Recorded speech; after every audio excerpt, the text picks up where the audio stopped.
আমি ৰাইজৰ ব্যাপক সমৰ্থন আমি দেখিবলৈ পাইছোঁ। সকলোৱে পৰিৱৰ্তন বা বিজেপিৰ এই গোটেই ৰাজনীতিৰ পৰা পৰিত্ৰাণ বিচাৰি আৰু জাতীয়তাবাদৰ আধাৰত যাতে সমাজত সমন্বয় তৈয়াৰ কৰিব পাৰি, তাৰ কাৰণে আজি অসম জাতীয় পৰিষদৰ প্ৰাৰ্থীসকলৰ প্ৰতি জাহাজ চিনৰ প্ৰতি মানুহে সকলোৱে সহযোগিতা আগবঢ়াইছে।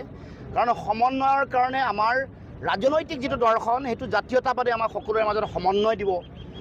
বিশেষকৈ সাম্প্ৰদায়িকতাৰ যিটো ভয়াৱহ পৰিস্থিতি বিজেপিৰ দিনত আৰম্ভ হ'ল, মানুহৰ মাজত সংকীৰ্ণতা, ঘৃণা, ধৰ্মীয় উন্মাদনাই সাতাম পুৰুষীয়া ঐক্য, সমন্বয়, সম্প্ৰীতিৰ যিটো বৰভেটি সেইটো ভাঙি থানবান কৰি দিবৰ কাৰণে অহৰ্নিশে চলাই থকা যিটো ৰাজনৈতিক ষড়যন্ত্ৰ, তাক উত্তৰ দিবলৈ হ'লে আমাৰ হাতত থাকিব লগা মূল শক্তিটোৱে হ'ল জাতীয়তাবাদৰ যিটো ৰাজনৈতিক দৰ্শন, যি আমাক সকলোকে একত্ৰিত কৰিব পাৰিব। এটা মহান জাতিসত্তা হিচাপে সকলো জাতি জনগোষ্ঠী ভাষা ভাষী ধৰ্মাৱলম্বী লোকৰ সমন্বয়ত এক অসমীয়া মহাজাতি সত্তা হিচাপে গঢ় দিয়াৰ যিটো আমাৰ প্ৰয়াস, সেইটোক বাস্তৱায়িত কৰিবলৈ হ'লে এই যাত্ৰাৰে আগবাঢ়িব লাগিব। তাৰ লগে লগে স্বচ্ছ নিকা স্বজন তোষণহীন যিটো পঞ্চায়তী ৰাজ ব্যৱস্থা, যিটো গান্ধীজীৰ সপোনৰ গ্ৰাম যিটো স্বৰাজৰ কথা আছিল, সেই কথাবোৰো আচলতে আমি বাস্তৱায়িত কৰিবলৈ হ'লে উপযুক্ত প্ৰাৰ্থী, গুণগতভাৱে ভাল প্ৰাৰ্থী দিব লাগিব। আমি তেনেকুৱা প্ৰাৰ্থী আগবঢ়াই দিছোঁ।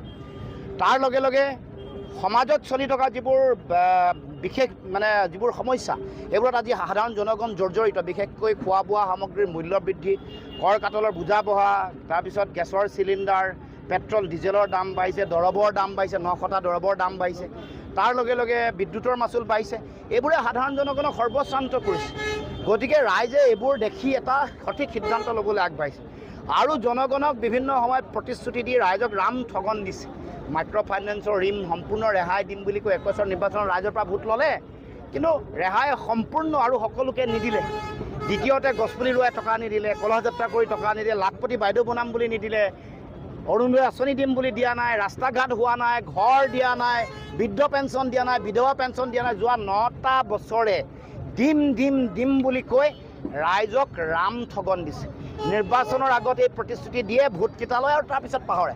গতিকে এইবাৰ ৰাইজক কৈছোঁ যে এইবাৰ ৰাইজে যাতে বাকীত নিৰ্বাচন ভোট যাতে নিদিয়ে। বাৰে বাৰে যে তেওঁলোকে এনেকৈ দিম বুলি কয় নিৰ্বাচনৰ পিছতে আৰু নিৰ্বাচনৰ পিছত পাহৰি যায়, তাৰ উত্তৰ পঞ্চায়তৰ নিৰ্বাচনত তেওঁলোকে দিব লাগে।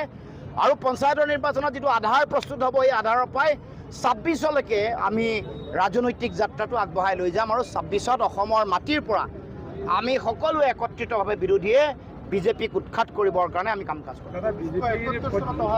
হিন্দু বাংলাৰী লোক আছে, সেইসকলক বিজেপি চৰকাৰে সন্দেহৰ আৱৰ্তলৈ 71 আগত অহা সকলকো ৰহস্যৰ সন্দেহৰ আৱৰ্তলৈ ঠেলিছে। কাজ যেতিয়া আনিলে তাৰ পাছত সেইসকলৰ ওপৰতো বহু যুগ যুগান্তৰ পৰা, হেমাংগ বিশ্বাসৰ দিনৰ পৰা ধৰক, হেমাংগ বিশ্বাস অসমৰ জাতীয় জীৱনৰ এগৰাকী শ্ৰেষ্ঠতম অসমীয়া বুলি সকলোৱে গণ্য কৰে। ডিব্ৰুগড় জৰ্জ স্কুলত পঢ়িছিল। গতিকে তেওঁলোকৰ পৰিয়াল সতী সন্ততিকো সন্দেহৰ মাজলৈ লৈ ঠেলি দিলে, যেতিয়া কাজ জাপি দিলে। গতিকে বঙালীসকলক আটাইতকৈ সন্দেহৰ মাজলৈ লৈ যোৱা, ডি ভোটাৰৰ কেছ, ডিটেনশ্যন কেম্পত থকা কেছ, বিজেপিৰ দিনত এটাও কেছ নিষ্পত্তি হোৱা নাই।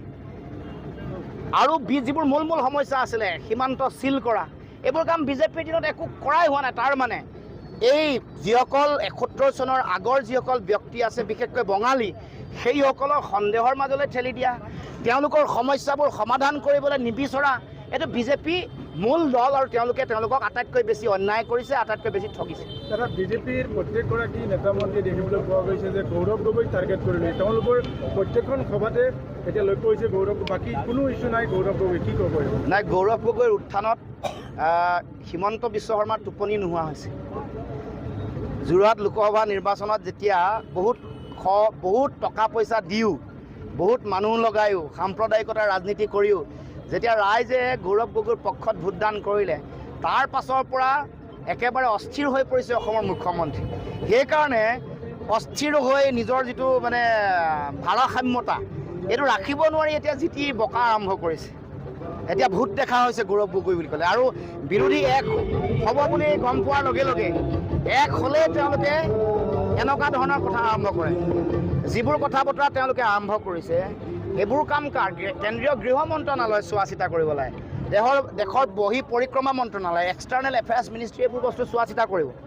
তেওঁলোকে একো কোৱা নাই আজিলৈকে। যোৱা 3টা টাৰ্ম গৌৰৱ গগৈ MP হৈছে, সংসদৰ মজিয়াত বহি আছে, এতিয়া ডেপুটি লিডাৰ। গতিকে সংসদৰ মজিয়াত বহি থকা এগৰাকী ব্যক্তি যদি পাকিস্তানৰ লগত যদি লিংক থাকে, ISIৰ লগত যদি লিংক থাকে, তেতিয়াহ'লে সেই কথাটোতো দেশৰ যিটো ইণ্টেলিজেঞ্চ IB SB তেওঁলোকৰ বিফলতা। গতিকে সেইবোৰ কথাটো আজিলৈকে না গৃহমন্ত্ৰীয়ে কৈছে, না দেশৰ এক্সটাৰ্নেল এফেয়াৰ্ছ মিনিষ্ট্ৰীয়ে কৈছে, না দেশৰ প্ৰধানমন্ত্ৰীয়ে কৈছে। মইতো আজি ইয়াৰ পৰা আহ্বান জনাইছোঁ আৰু গৌৰৱ গগৈয়ে এখন প্ৰধানমন্ত্ৰীলৈ চিঠি লিখিবলৈ ক'ব লাগে যে অসমৰ মুখ্যমন্ত্ৰীয়ে মিছাতে পৰিৱেশ এটা বিনষ্ট কৰিবৰ কাৰণে যিটো অপযশ জাপি দিছে, সেইটোৰ উত্তৰ কেন্দ্ৰীয় সংসদৰ মজিয়াত গৃহমন্ত্ৰীয়ে দিব লাগে, নহ'লে এক্সটাৰ্নেল এফেয়াৰ্ছ মিনিষ্ট্ৰীয়ে কথাটো ক্লিয়াৰিফাই কৰিব লাগে, স্পষ্টীকৰণ আহিব লাগে। ময়ো আহ্বান জনাইছোঁ যাতে অসমৰ মুখ্যমন্ত্ৰী এটা দায়িত্বশীল সাংবিধানিক মুৰব্বী অসমৰ, গতিকে তেওঁ যাতে এনেকুৱা ধৰণৰ কথা পাতল কথা নকয়। এইবোৰ কথা যদি কিবা ক'ব লগা আছে তেওঁ গৃহ বিভাগক কওক, তেওঁ পৰিক্ৰমা বিভাগক কওক, অসমৰ মানুহৰ মাজত বিভ্ৰান্তি সৃষ্টি নকৰিব। এনেকুৱা যি টি প্ৰচাৰ চলাই মানুহক বিভ্ৰান্ত কৰিবৰ কাৰণে তেওঁ চেষ্টা নকৰিব। দাদা শেষ প্ৰশ্ন, এটা মিত্ৰতাৰ পৰিৱেশ গঢ়ি উঠিলে ৰাইজৰ দল AJP আৰু কংগ্ৰেছৰ মাজত, কিন্তু শেহতীয়াভাৱে দেখা গৈছে যে ভূপেন বৰা আৰু অখিল গগৈয়ে নিজৰ মাজত সংঘাত আৰম্ভ কৰিছে। এই ক্ষেত্ৰত আপুনি কি ক'ব? মই এটাই কথা ক'ব খুজিছোঁ, অসমৰ প্ৰতিটো জাতি জনগোষ্ঠী ভাষা ভাষী মানুহৰ সুৰক্ষিত ভৱিষ্যতৰ স্বাৰ্থত যাতে সকলোৱে সংযম হয়, সকলোৱে জনগণৰ মনৰ কথাটো যাতে উপলব্ধি কৰে আৰু দেশৰ যিটো ৰাজনীতিক যিটো পৰিৱেশ আৰু যিটো বাস্তৱ পৰিস্থিতি সেইটো যাতে সকলোৱে অনুধাৱন কৰে। ভোট বিভাজন হ'লে বিজেপিৰ লাভ হয়, এইটো বাস্তৱ। বিৰোধীৰ ভোট যদি বিভাজন হয় লাভ বিজেপিৰ হয়, এইটো হাৰিয়ানা, দিল্লী, মধ্যপ্ৰদেশ সকলোৰে নিৰ্বাচনে প্ৰমাণ কৰিলে। দেশত এটা নিৰ্বাচন চলি আছে, সেইটো বাইপলাৰ নিৰ্বাচন বুলি কয়, দুটা মেৰু, এফালে শাসকীয় পক্ষ আনফালে বিৰোধীত যেতিয়া ভোটটো বিভাজন হ'ব, এইটো বিৰোধীৰ ভোট যেতিয়া মাল্টিপলত বিভিন্ন পলত যেতিয়া বহুটা মেৰুত যেতিয়া বিভক্ত হ'ব, তেতিয়া লাভটো বিজেপিৰ হয়। জনগণে সাধাৰণ ৰাইজে হৃদয়ৰ পৰা অন্তৰৰ পৰা বিচাৰিছে যে সকলোৱে একত্ৰিতভাৱে যুঁজি বিজেপিক অসমৰ মাটিৰ পৰা পুলিয়ে পোখাই উৎখাত কৰিব লাগে। গতিকে জনগণৰ কাৰণে আমি ৰাজনীতি যিহেতু কৰিছোঁ, ৰাজনীতিটো কোনোবা ব্যক্তিগত স্বাৰ্থ, কোনোবা মুখ্যমন্ত্ৰী হওক উপ মুখ্যমন্ত্ৰী হওক বুলি কোনো ৰাজনীতি কৰিবলৈ অহাটো উচিত নহয়। মানুহৰ সেৱা কৰিবলৈ আহিছোঁ, গণমুখী ৰাজনীতি কৰিছোঁ। ইয়াত জনগণৰ ভৱিষ্যতটোৱে মূল কথা। জনতাই বিচাৰিছে ৰাইজৰ কাৰণে যুঁজিব লাগে, এক হৈ যুঁজিব লাগে।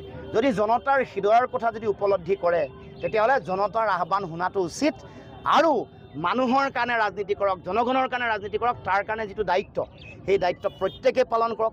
মোতকৈ সকলো অগ্ৰজ, মোতকৈ ৰাজনৈতিকভাৱেও আগবঢ়া সকলো, বয়সৰ ফালৰ পৰাও আগবঢ়া, ৰাজনৈতিকভাৱেও সামাজিকভাৱেও তেওঁলোক মোতকৈ আগতে তেওঁলোকে এই ক্ষেত্ৰসমূহলৈ আহিছে।